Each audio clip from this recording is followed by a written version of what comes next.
Good evening and welcome to the 8th edition of India by the Bay on behalf of all my colleagues here in Hong Kong. A big welcome.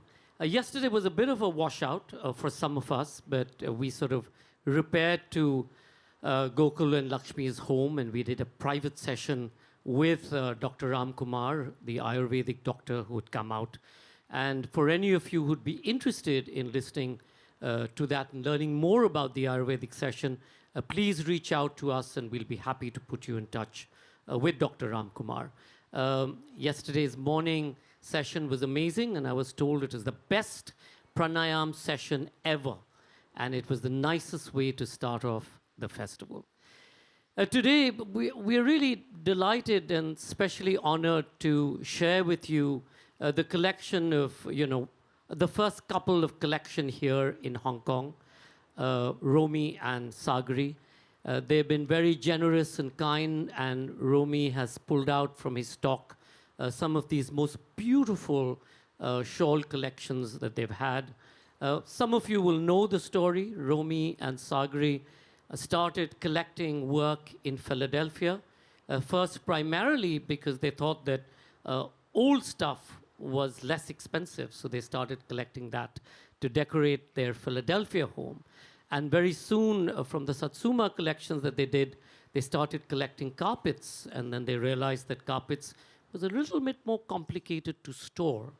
So they decided on shawls, and from shawls, they went on to contemporary art. And recently, I think, they did an auction when they were looking at how now to look at the next phase of their lives. So they did an auction where they sold about 85 pieces of their wonderful contemporary art collection.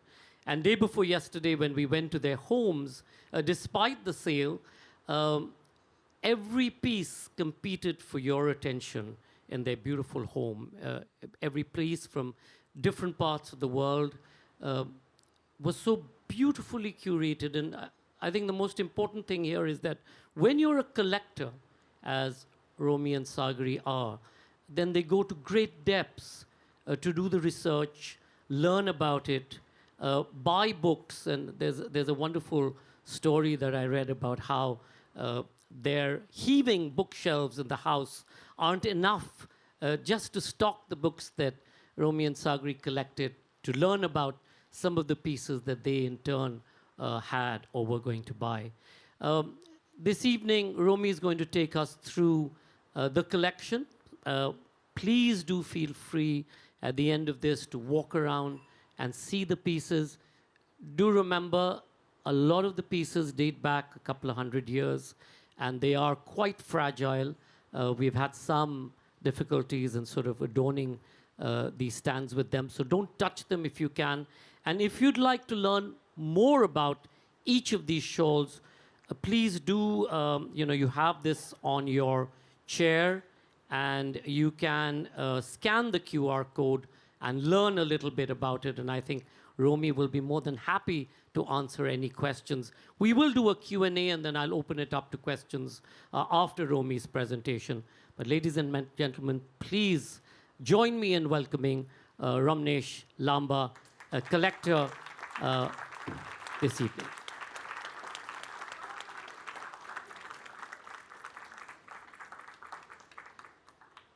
Thank you, Sanjoy. That was extremely flattering. So where I go, so goes my glass of wine. In case you think I'm just going to drink water, not happening. Okay. Welcome, everyone, and thank you for braving the weather. I think we're going to have an interesting evening today and an interesting talk, I hope. Around the room, you see slightly under 20 shawls. Most of them, as Sanjoy said, are almost 200 years old, if not more. And the story of shawls is a very interesting one, and we'll learn about that today.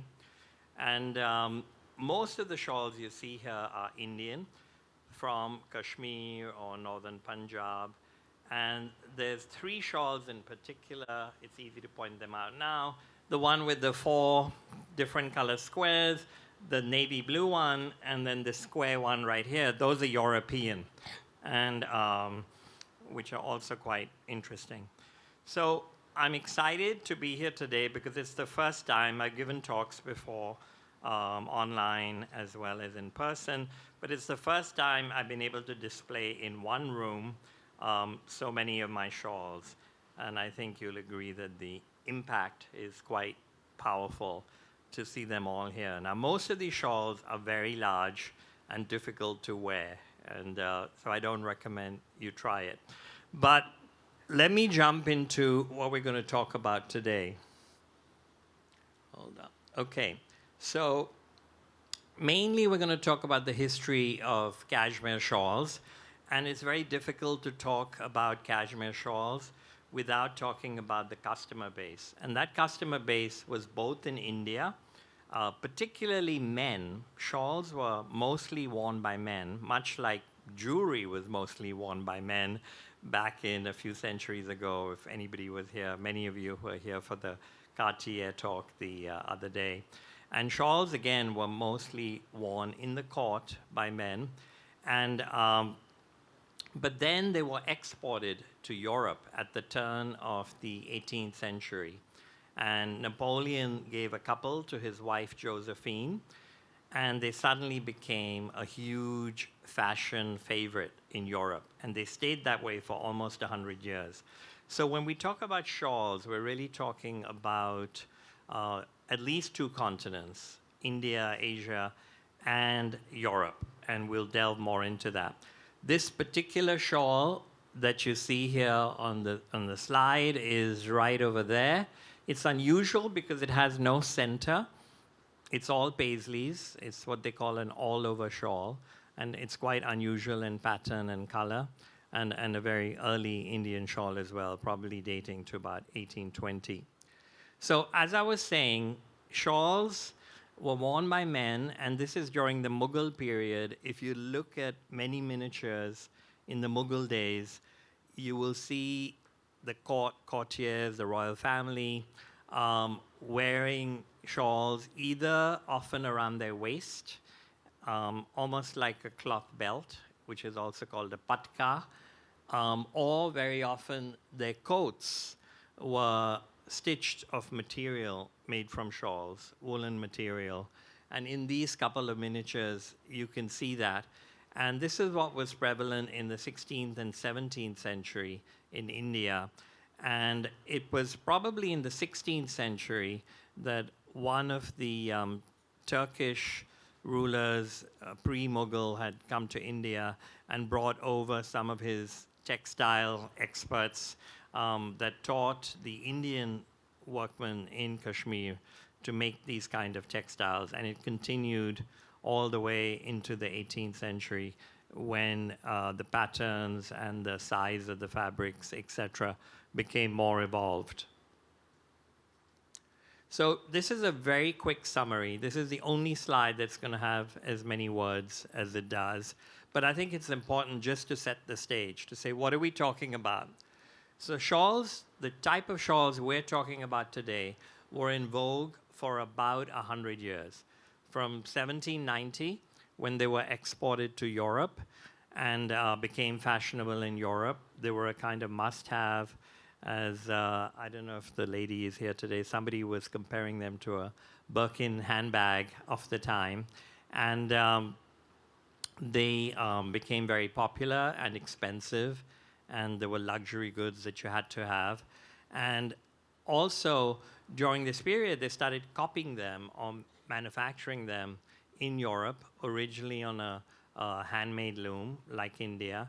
They used more silk and less wool because they couldn't access pashmina wool, which the Indian ones were made for. And they continued being popular for 100 years. And then at the end of the 19th century, there were a few things that happened. The fashions changed. There was a war, the Franco-Prussian War, and there was a famine in Kashmir. And this art, that was a very unique and complicated art, almost died out. And the future shawls were primarily embroidered. After most of the 20th century, shawls that you've inherited from your mothers or grandmothers, for some of you in the room, are probably embroidered. They could be older and be woven. And it's only recently, in around the last 20 years, that they've renewed a certain type of weaving. And this weaving is called Kani weaving. In India, they often call it jamewar, but jamewar doesn't refer to the weaving technique. It refers to the cloth itself, which is kind of a shawl cloth. The weaving technique is called the Kani technique, and it's a sort of twill tapestry weaving, not very different from making a carpet. It has a weft and a, what's the word I'm looking for, Chris? Sorry. Warp and weft. And like a carpet, you take threads, in this case, very fine pashmina wool, so even finer than carpets, and they were woven by hand. Nothing mechanical, no needle, and it was really difficult and time-consuming to make these shawls. And probably they used child labor and they did all kinds of things, but there's no documentation on any of this, so we won't dwell there. And, but it became a lost art because in India they didn't rely on drawings. They didn't really have documents on where the designs came from. And when the famine happened and many of these families passed on, there was no longer the ability to continue to make these shawls. So which is why, in some ways, it's easy to date these shawls. You cannot make, none of the shawls in this room that you see can be faked. There's just no way. They were made somewhere between 200 plus to 150 years old, each and one of every one of these shawls. And so unlike a painting or other works of art, you don't have to worry about their provenance. In terms of the wool, most of them are made from pashmina, which is comes from a goat. We'll talk more about that. And the very best ones were made from a very fine wool from the underneath of the neck of Tibetan goat or antelope called chartouche, which is now officially banned because people started killing those endangered species. And, but most of them were made from pashmina.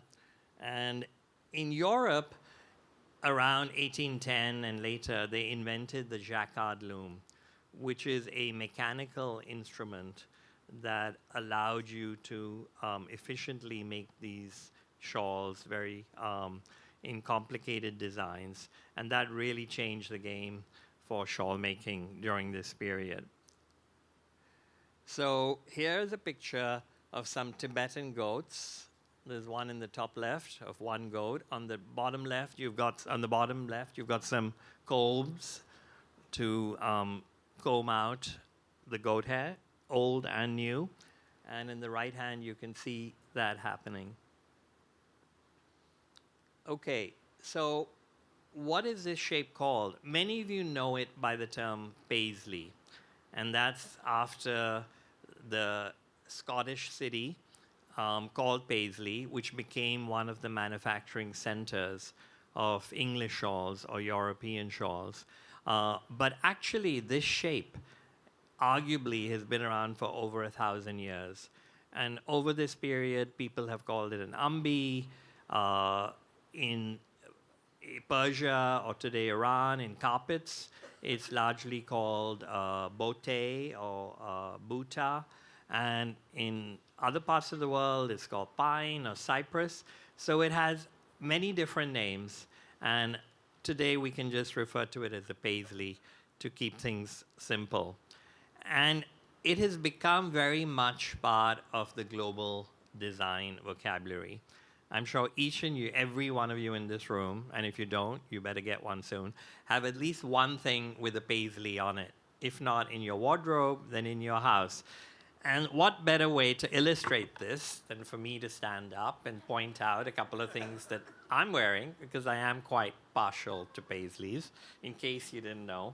So my trousers are by Etro, one of my favorite designers. Etro is an Italian designer that is very relevant because they have the world's largest collection of European paisley shawls.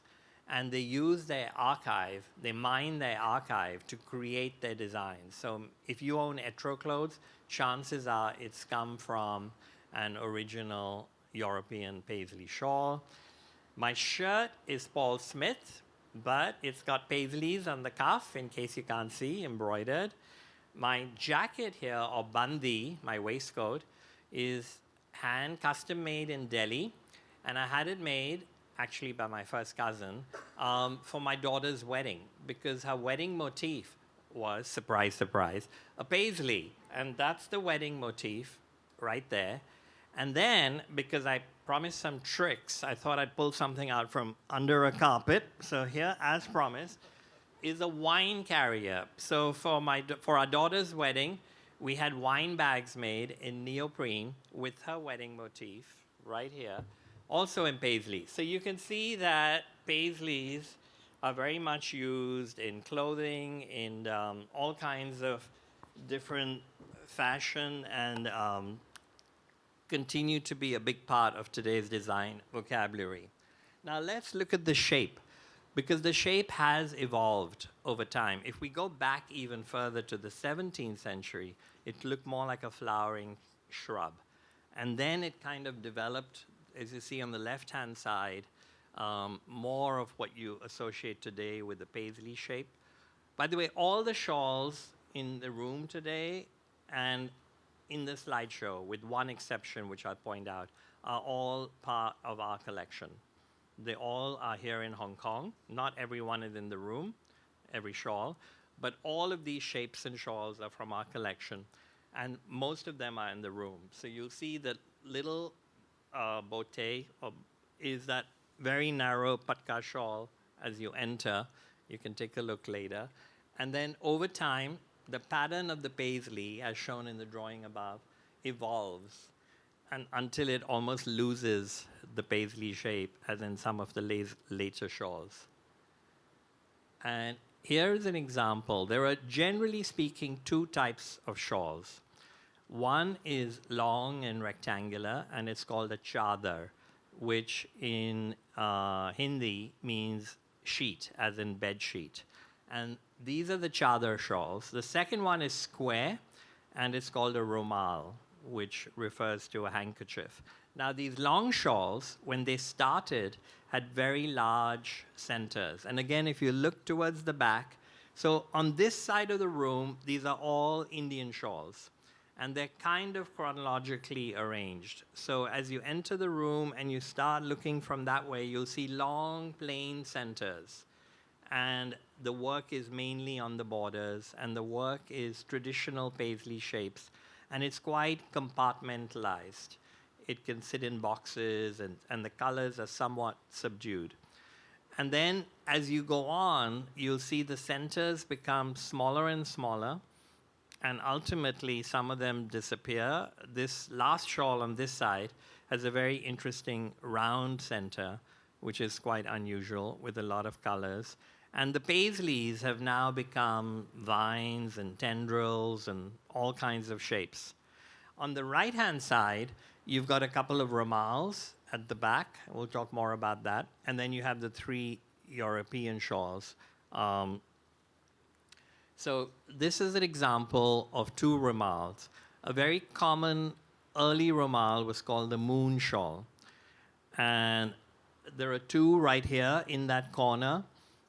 You can't see one very clearly in that lighting. We'll come back to that. That's a striped, transparent moon shawl. And then there's the red and navy moon shawl you can see on this slide on the left. And why they're called moon shawls is all moon shawls had a center moon, a round moon, and 4 quarter moons.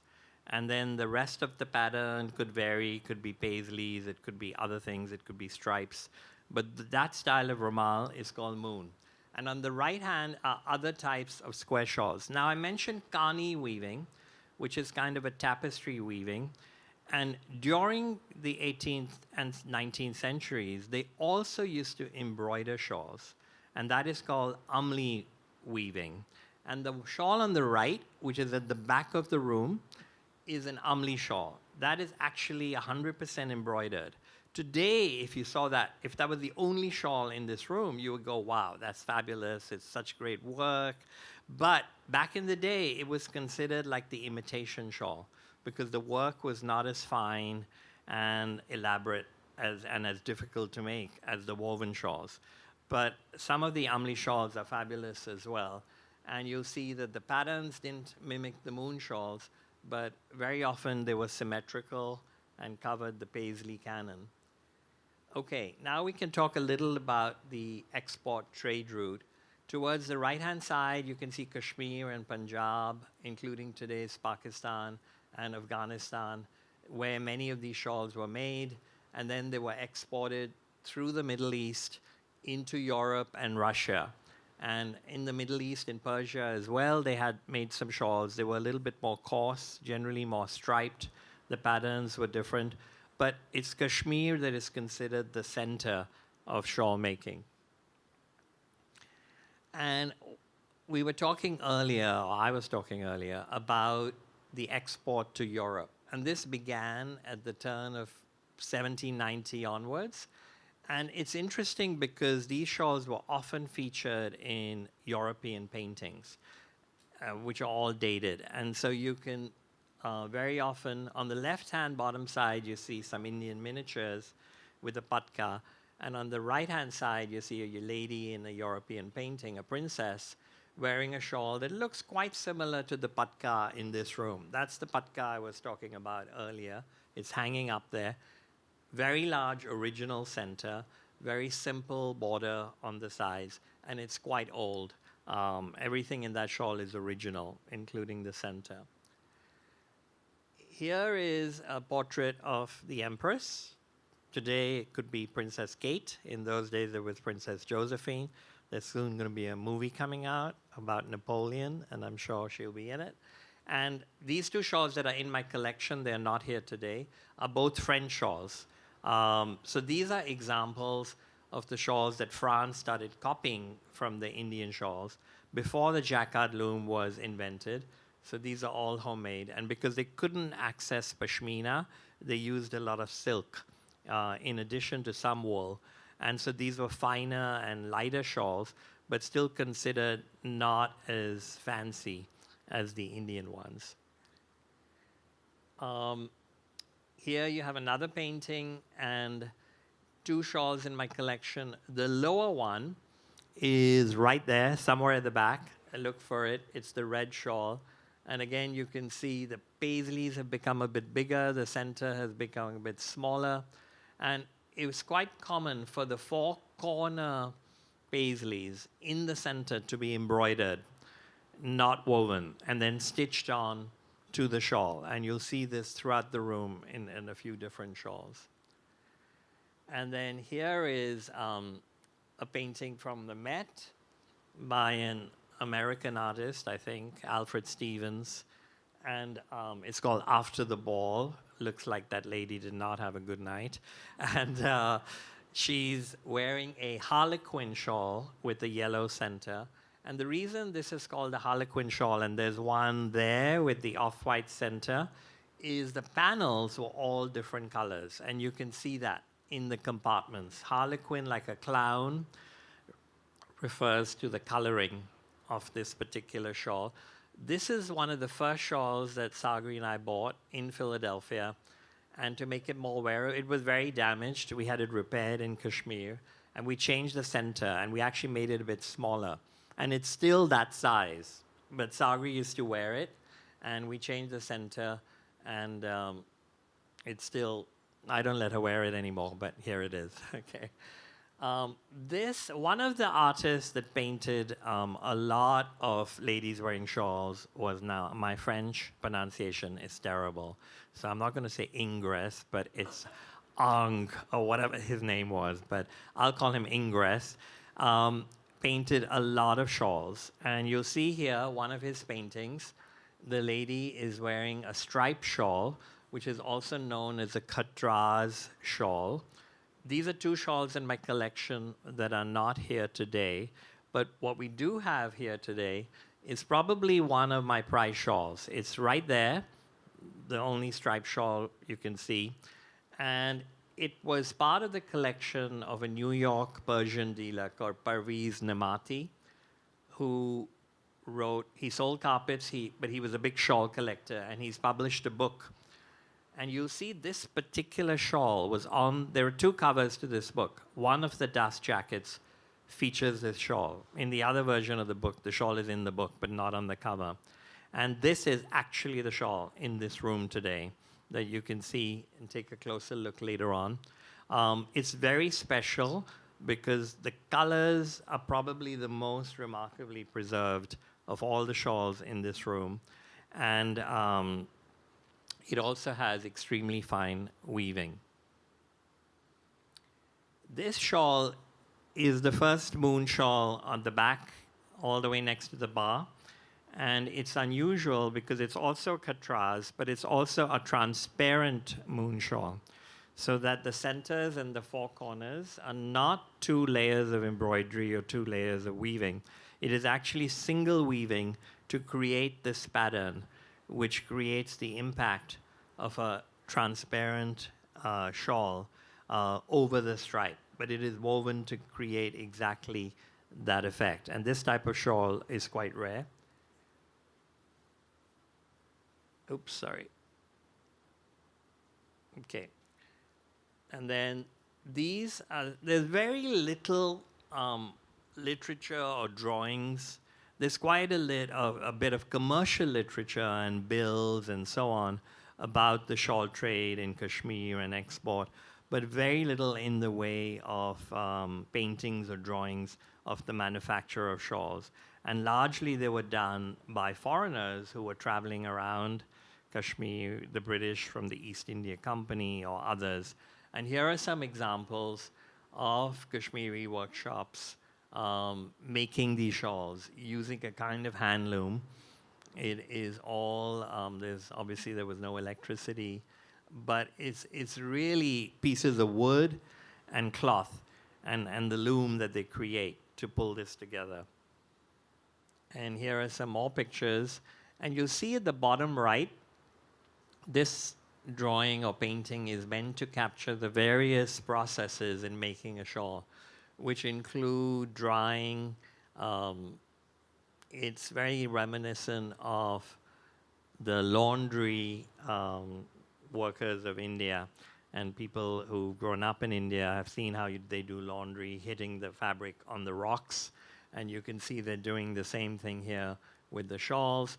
There's a very hirsute, hirsute's the wrong word, very muscular gentleman there who looks like he's crushing wine grapes, but actually he's stomping on a shawl in the bowl over there. Okay, now we come to the European invention, the jacquard loom, which a gentleman called Jacquard invented in France around 1804. And this is the size of a four-poster bed or a billiard table. And he came up with something quite ingenious. He used punch cards based on zeros and ones in 1804 and took drawings. He enabled drawings to be converted via the punch cards into huge textiles. So this itself was remarkable. Now, today, if you Google it, it is widely considered that the jacquard loom is the predecessor of computers. For anybody who knows anything about early computers and mainframes, punch cards, zeros and ones, it started here. So that is another very fascinating aspect of shawls and textile manufacture that the Europeans contributed. And you can see the jacquard loom in the middle, punch cards.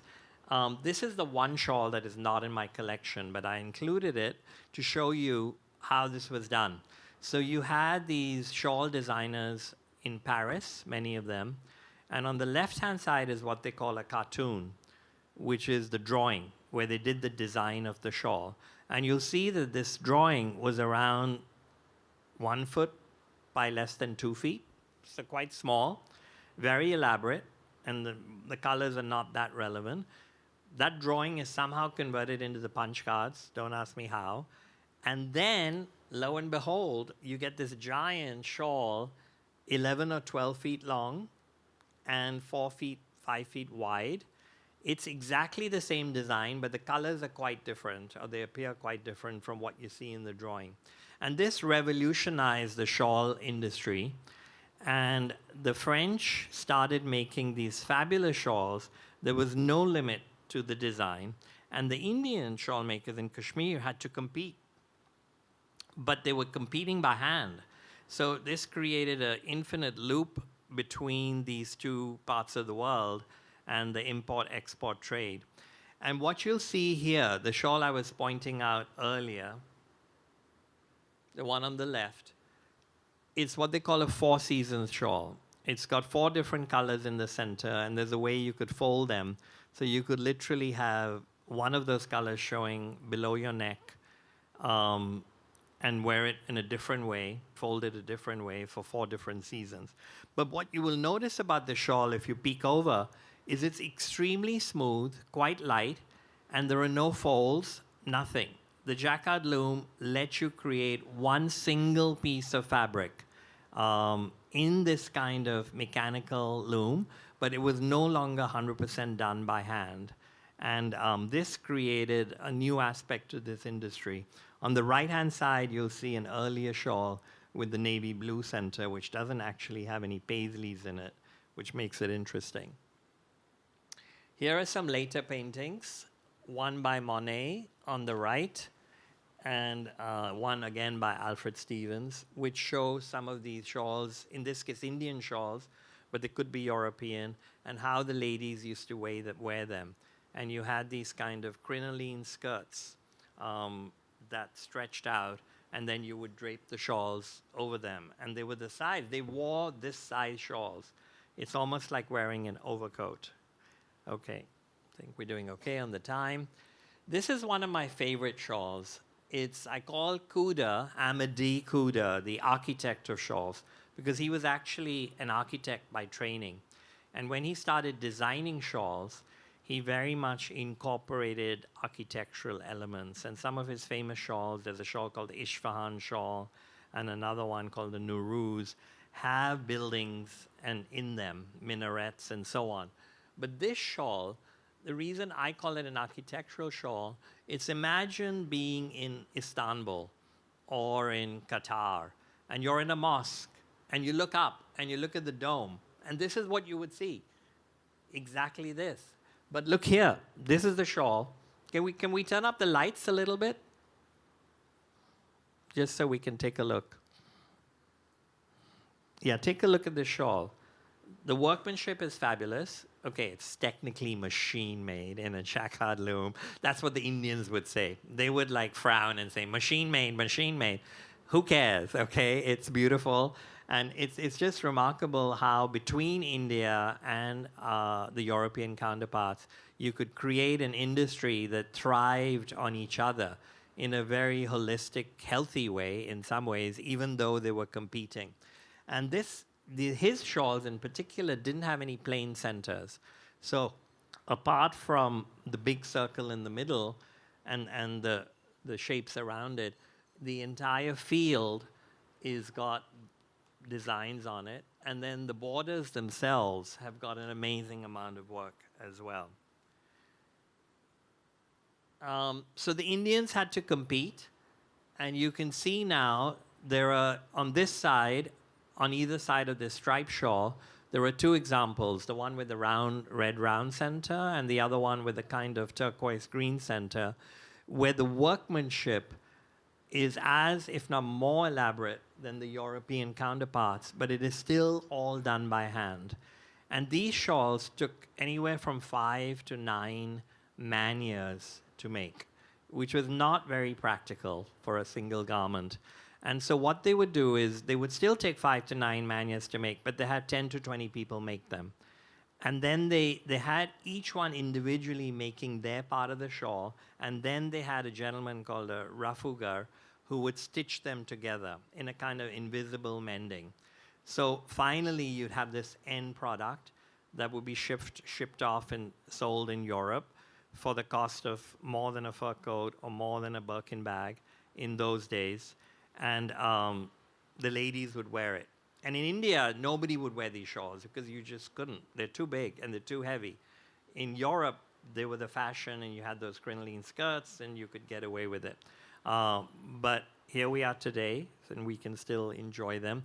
People today use these in the home. They drape them over sofas. Sometimes, I wouldn't say use them as tablecloths, but they cover tables with them. If you look at interior magazines, you'll always come across shawls draped over. And the patterns are repeated all the time, copied by well-known textile interior manufacturers, Ralph Lauren and others.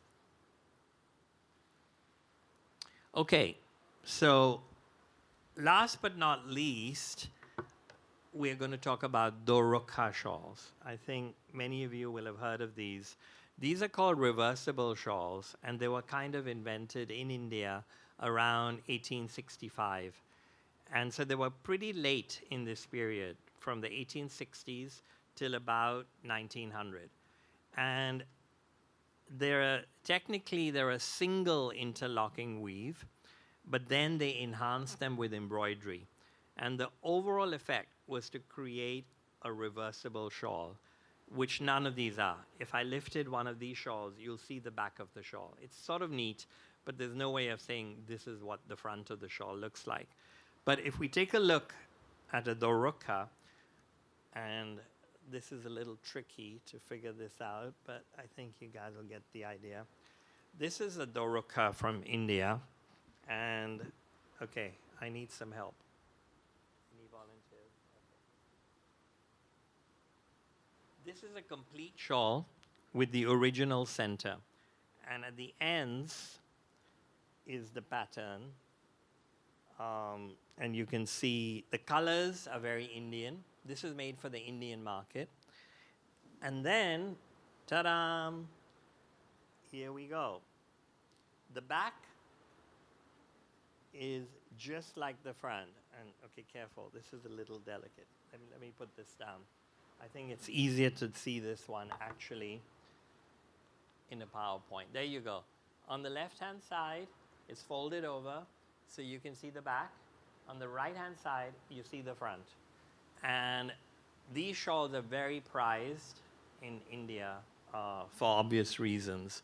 And again, they stopped making them around the turn of the century. Now, I have one more Dorukha here. And some of you are probably saying, well, how do people wear shawls today? And what has happened in India, partially because shawls belonged in families, and they were passed down from grandmothers to their mothers, to their daughters, daughter-in-laws, and men still wear shawls. And what they would do is they had to cut the shawls. So a very big, long, complete shawl like that would be cut into this size. This is called a lady shawl. This is also a Dorukha, okay? And then you can, if you're a lady, you could wear it over your shoulders. If you're a gentleman, you could wear it like this. So, okay, where's the camera? Quickly. Let's get a couple of pictures and then we can move on. Okay. So, you will all be curious. What about today? What has happened today and how do people wear shawls? And I talked earlier about modern reproduction, not reproduction, but today's style of Kani weaving. And so, I know you're going to ask, so we have a little surprise for you today, which I think you will enjoy.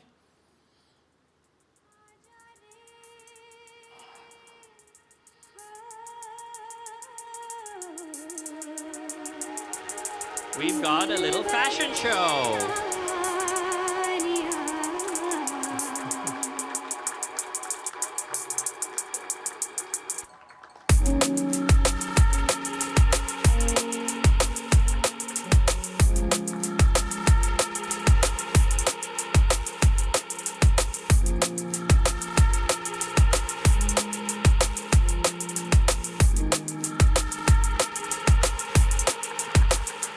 Okay, so let's leave the music on. Let me walk you through our friends who kindly volunteered to do this today and what they're wearing. Starting with Parveen, she is wearing a modern Kani shawl, which is also embroidered. By the way, nothing today is for sale, okay? So don't even ask. Even my trousers, they're not for sale. Okay, sorry. Okay, Amer is looking absolutely resplendent in a brand new bandi, which is made from kalamkari stitching on pashmina, and a shawl that's about 80 years old. embroidered, by the way. This is not Kani woven. That is embroidered. And Sunena, I know you have a very similar shawl. Okay. Let's get a special round of applause for Amir. Now, I'm trying to mix up the men and the ladies. Let's not forget about Rishika, who is wearing a coat made from an antique European shawl. And she is wearing a modern Kani shawl with on pashmina, no embroidery. Okay, and then we have, I'm going to come back to this couple who are sort of newlyweds. They got married less than a year ago. Okay, on the other side, we have Ludwig, who is wearing a bandi, which is made from a European shawl. I had this tailored, by the way, in Hong Kong by my suit tailor, so anything is possible. And he's wearing a cut. It's an old Indian shawl, but stitched onto a new pashmina. So the paisley is original, but you can see the way they do it. And it's very soft and easy to wear. And then we have Lindsay, who's wearing a beautiful, big, man-sized kalamkari. Now, kalamkari is a kind of painted shawl. So it's painted, embroidered, all on pashmina. Okay, thank you, Lindsay. Yeah. Okay, and before we get to the couple, we have Indy, of course, who has to wear two shawls. Okay, the one on her right-hand side is a Doroka. It's an old shawl. It's a quite, I love the colors. Okay, let me see. Have we got it here? I think right here. Her Doroka is on the top. And the patterns are very interesting as well. Very vegetal and unusual. And then on the left-hand side, she's wearing a modern Kani, which is embroidered. Okay, last but not least, we have the wedding couple, Trishan and Namrata. Trishan is wearing a bandi made from a European shawl, and he's wearing a modern Katras Kalamkari shawl. Namrata is wearing another Doroka, a beautiful blue and pink panel Doroka. Okay, let's have a round of applause for the models. Thank you.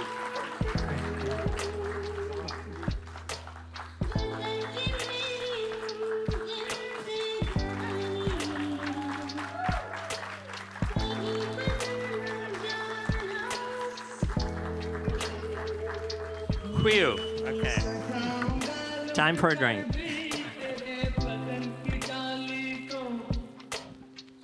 What we need to do is give a round of applause to Romi and Sagri for this fabulous collection, and for Kismet, who helped us put it together today. So wherever you are, Kismet, thank you so much for making this possible. Thank you.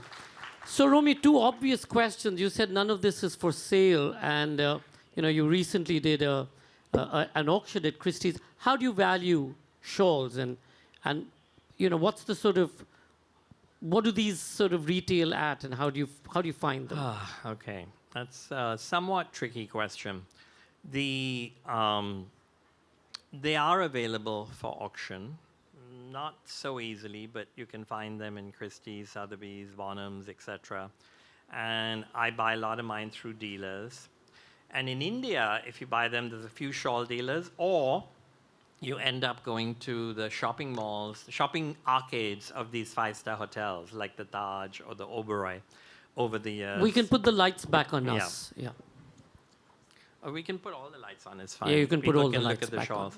on. Yeah. So in terms of value, it's kind of all over the place. Let me start with modern shawls. So if you go to India and you want to buy a modern Kani, or some of the shawls these models are wearing, they can cost anywhere from, I don't know, 500 US dollars up to a few thousand, 3,000 or 4,000 US dollars. And I don't want to let my wife off the hook. Where is she? Sagri? Yeah, where's your shawl? Can you find your shawl? Okay, so this shawl that Sagri is wearing today, I bought it from the Oberoi Hotel in Bombay. And no, you wear it. She can be a de facto model. And it's the work is mainly on the ends. I think it's a pashmina. It's quite attractive. And I think I got this for about $600 or $700. And if you buy a fully worked shawl like this, and sometimes you can get them in chatouche, even though it's supposed to be illegal, they go up to 2, 3, 4,000. These antique shawls vary anywhere from 1,000 US to 10,000 US plus, depending on the type of shawl. You know, the other thing you talked about, you know, the collectors and But by the way, which is quite reasonable if you guys collect contemporary art or jewelry, and I can know a few people in this room who do. The price points are actually quite reasonable when you're comparing, you know, textiles that can never be created again. you know, you talked about dealers, and when you pick up a shawl, how do you know that it is authentic? I mean, today the provenance of many antique pieces have gone into question. So there's no issue about it being old. You can't fake these shawls. The bigger challenge is sometimes, especially in these five-star hotels in India, they will try and sell you a European shawl and say it's Indian or vice versa or whatever. So for those types of dealers, you have to be there in person and look at the shawl yourself, and then you can easily tell. But if you're buying through the internet or something, you do have to be careful. So the provenance is not the issue. It's really, they're all authentic. But the question is the quality, the condition. Condition is a big issue because these shawls are generally in good condition. Most of them have not been repaired, but you can have holes and moth holes and all kinds of problems. And how do you store them? Good question. Anybody who's been to our home will know. A lot of them are just piled up on chairs. Some are in camphor wood chests. Hong Kong is, funnily, a good place for shawls. India is not. So I think tropical climates... Or some places in India are not. Rajasthan, for example. Yeah. Tropical climates are more tricky. But most of it is not about the weather. It's very often about insects and the kind of bugs that you will have in the house. And... moths and so on. And funnily enough, moths have a particular passion for black. So when you look at some of the borders of these shawls, you'll see that the black little part of the border is the first to go. And, you know, at the Christie's, not Christie's, the Cartier talk, Francesca talked to us about how jewelry and the way jewelry sort of traveled really also showed the history of that region. Would it be the similar thing for the shawls in terms of the way it traveled through the Silk routes, both towards Russia as well as into Europe? I think to some degree, yes. It was a luxury item. And particularly when you look at the end user market, whether it's France or England or America, that is an important part. But when you look at the value chain, so to speak, it was not the most attractive industry. The workmen in Kashmir did not make a lot of money out of this. You know, they were paid as little as possible by their bosses, and then there were many steps along the export of it. So I can't say it was good for everybody, but they created a great product. Is there a revival today, Romi? Are you seeing today the same kind of, or not the same kind of workmanship, but at least a similar kind of workmanship? I mean, today we get a whole slew of dealers coming down from Afghanistan, from Ladakh, from Kashmir, with some fairly interesting new designs. I would call those the antiques of the future. Some of them at the back of the room or whatever, the models are wearing them. You can't compare them to these. There's a 100-year gap, and the technique is impossible to produce. So it depends what they're bringing you. Some of the dealers will bring you the original old ones. But I think as somebody who's interested in textiles, it is very well worth buying some of these new shawls and preserving the ability today of people trying to recreate this art. And there are some people in India, shops like Kashmir Loom in Delhi, and others that are trying very hard to preserve this technique. In your sort of search for some of these shawls that you're showing us today, Did it take you all over the place, or did you just sort of stick to trusted dealers? Well, thanks to COVID and even before that, a lot of what I buy is through my dealers sending me photographs. And then I only deal with maybe 5 or 6 dealers all over the world because I trust them. To the point where they will often say, if you're not sure, I'll ship you the shawl, you take a look at it, and then you decide if you're going to keep it or not. And that is important because if I say, are there holes, what's the condition, I have to believe them. If they lie to me, then I'm going to stop dealing with them. But at the same time, yes, a few of my dealers are in Paris, London, and it is fun to be able to go, experience it in person. Are all collectors eccentric, or just you and... Hey, look at you, come on. As I've actually written before in the SCMP and elsewhere, I think being a collector is an addiction. It really is. There's a gentleman here in a pink suit today who is a collector, Chris Hall. He collects Chinese antique textiles. I think he would agree with me. It's an addiction.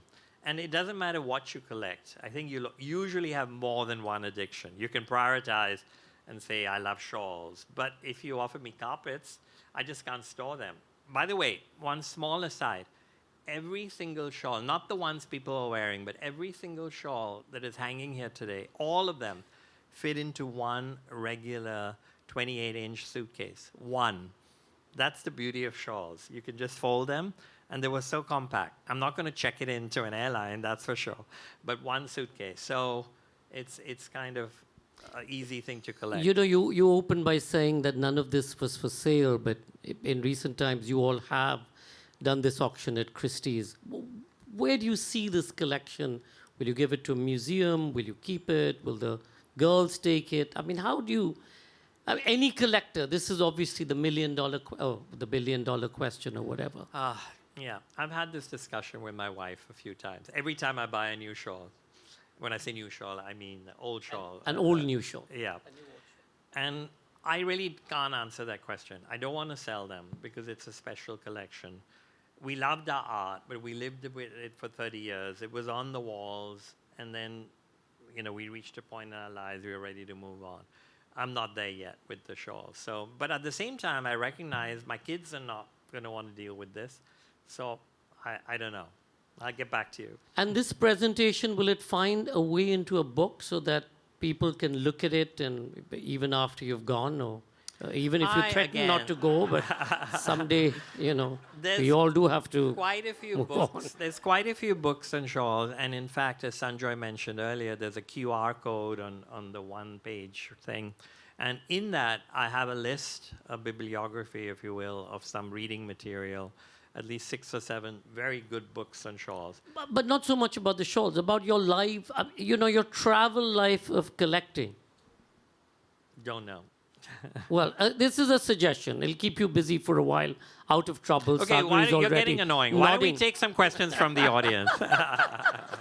Questions from the audience. Anybody? Go ahead. Yeah, just wait for the mic. Here's the mic. I was interested to hear that the black of Kashmiri shawls was eaten by the moth. Now, in Chinese textiles, the black is also the first color to disappear, but this is because of the mordant, the chemical that is mixed with the dye in order to fix the dye into the silk thread. And for black, they use a mordant with iron in it, and the iron rots the silk thread. Does that happen with Kashmiri shawls? Okay. This gentleman clearly knows a lot more than I do about any of this. I don't think so. I think with Kashmiri shawls, they didn't use silk, and it's all on wool, and I'm not sure whether the technique you described would be part of the dyeing technique as in DYE, technique on pashmina. But I do know for a fact that it's been documented that certain kinds of insects do like black wool. So I think that's probably more accurate for shawls.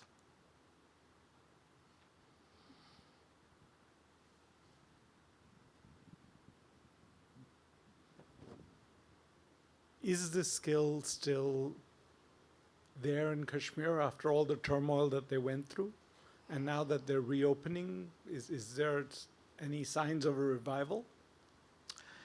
My wife was in Kashmir 2 weeks ago, less than 2 weeks ago.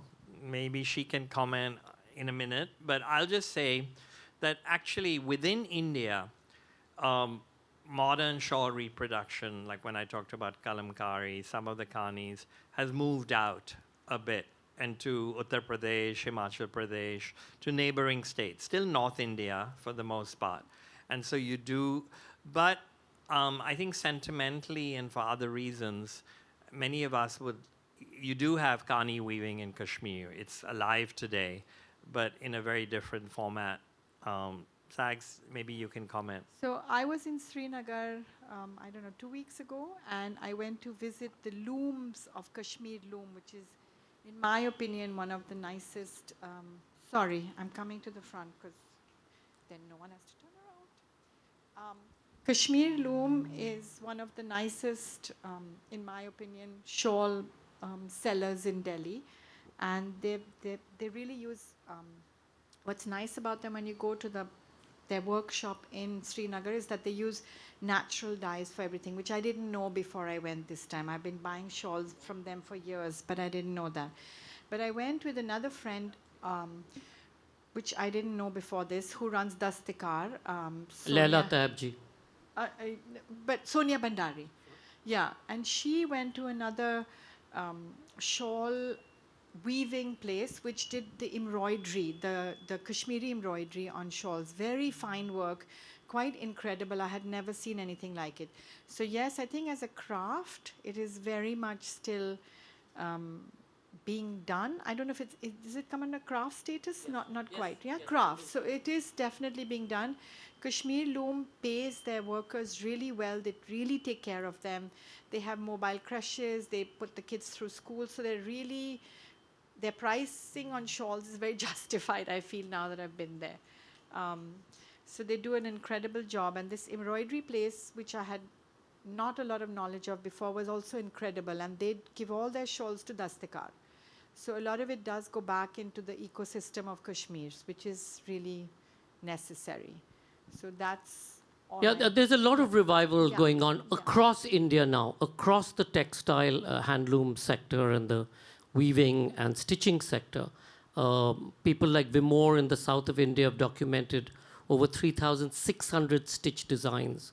The looms in Benares, at least these 6 principal Banarasi looms in Benares now, museum quality work. Of course, difficult to acquire because they have orders for 6 or 7 years now in advance, so very difficult to find that kind of quality across.